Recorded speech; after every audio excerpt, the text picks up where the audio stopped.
ဟယ်လိုမင်္ဂလာပါရှင်ဒီမှာ comment လေးပါနော်ကိုနီနုတနက်ခါလေးကိုလိမ့်တာတဲ့သူ့ရဲ့ဝက်ချံဖြစ်လို့ကြံခဲ့တဲ့အမာရုပ်ကလေးတွေကတဲ့တဖြည်းဖြည်းအယောင်မှိန်သွားတယ်တဲ့နော်လားအယောင်မှိန်ပြီးတော့ပြက်ကွယ်သွားမှာပါနော်ဟုတ်ပါတယ်ရှင်ကိုနီနုတနက်ခါခဲလေးကလေဒီဝက်ချံဖြစ်လို့ကြံခဲ့တဲ့အမာရုပ်တွေဂျိုင်းခွက်တွေမှာဆိုလို့ရှိရင်အုံပြီးတော့မှပုံပြီးတော့မှလိမ့်ပေးလို့ရပါတယ်ရှင်ဆိုတော့အဲ့လိုအမာရွတ်လေးတွေဆိုလို့ရှိရင်တဖြည်းဖြည်း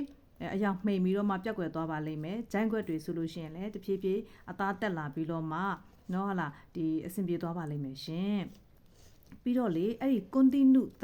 ပြားရည်တနက်ခါခဲကိုတက်ဥဆန်ကထုတ်လုပ်တဲ့ collagen တနက်ခါလေးတွေနဲ့ပဲဖြစ်ဖြစ်တခြားအရွယ်ရနံ့အပွေးခဲတခြားတနက်ခါလေးတွေနဲ့ပဲဖြစ်ဖြစ်ပေါင်းပြီးတော့မှသုံးမယ်ဆိုလို့ရှိရင်လည်းသုံးလို့ရပါတယ်ရှင်ကျမတို့ကတော့ကွန်တီနုတနက်ခါလေးကို collagen ၄မျိုးထဲမှာထည့်ပြီးတော့မှ၄မျိုးဆက်အနေနဲ့လိမ့်လဲလိမ့်ပါတယ်တခါတလေကြောက်လို့ရှင်ပရင်နဲ့ကွန်တီနုနဲ့လိမ့်ကျင်လဲလိမ့်ပါတယ်ရှင်